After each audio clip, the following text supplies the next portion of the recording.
everyone and welcome back to the channel. Today, we're diving into a question that has been on my mind for a while.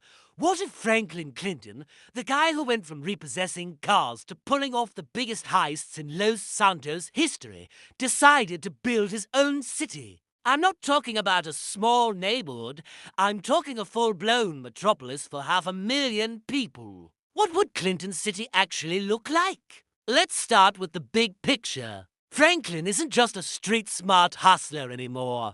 By the end of his story, and especially with his recent ventures, he's a legitimate, high-level business tycoon. He knows how money moves, how power works, and, most importantly, how to get things done. So, he wouldn't be laying bricks himself. He'd be the visionary, the CEO, the face of the entire project. The first thing to consider is location. Where would he even build this thing? My bet is somewhere just outside Los Santos. Maybe in the Blaine County desert or a stretch of less developed coastline. He'd acquire the land through a series of savvy and, let's be honest, probably aggressive business deals. Think of it as a massive real estate play, leveraging his network in capital to create something from nothing. Just like he did with his own life. Now, the architecture. Franklin's city wouldn't be a copy-paste of Vinewood or Rockford Hills.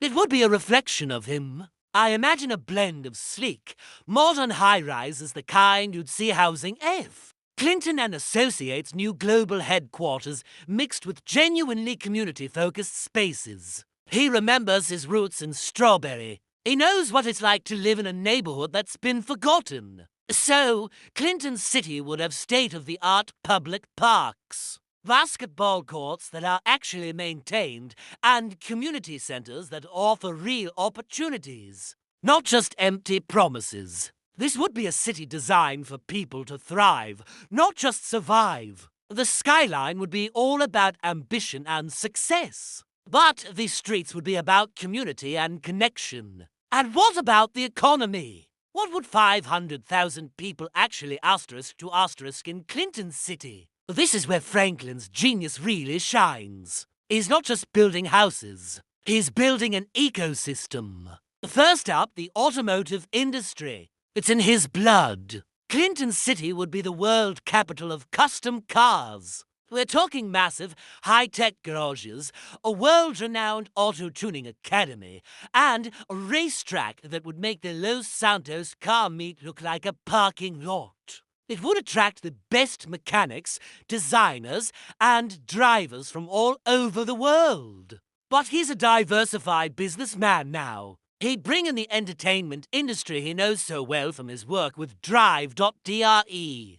Clinton City would have its own film studios and music production facilities specifically designed to discover and nurture new talent, the kind of people who, like him, just need one shot to make it big. He'd create a legitimate pathway for artists, a stark contrast to the predatory nature of the Vinewood music scene. Then there's the tech sector. Franklin is a modern guy. He'd invest heavily in making Clinton City a smart city. We're talking super-fast public Wi-Fi, efficient and eco-friendly public transport, maybe an electric monorail system zipping between districts, and a focus on green energy. This wouldn't just be for show.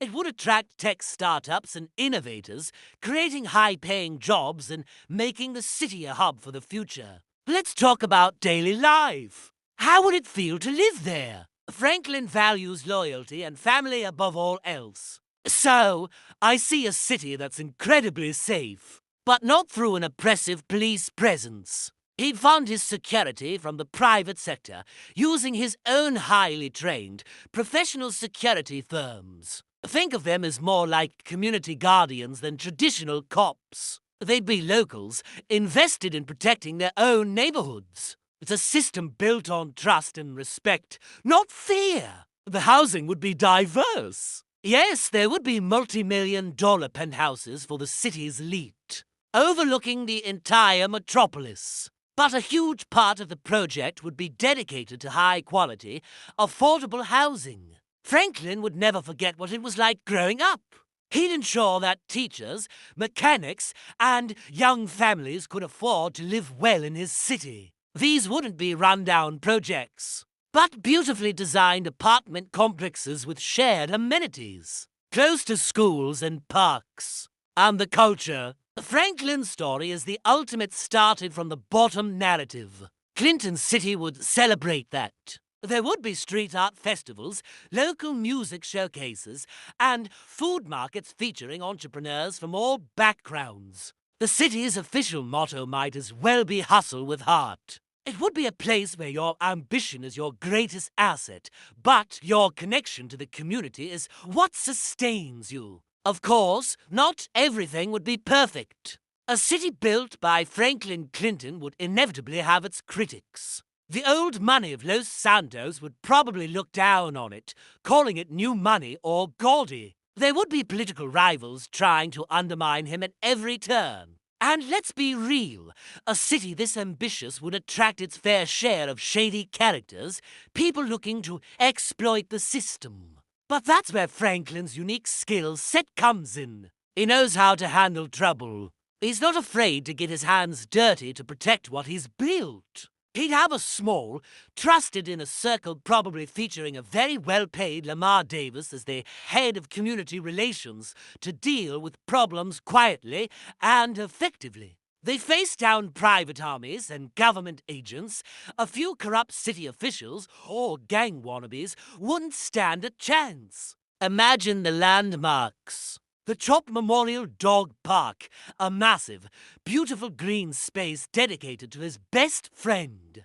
The Tanisha Jackson Performing Arts Center, a world-class venue for theater and music. And at the very heart of the city, a towering skyscraper, the Clinton Tower.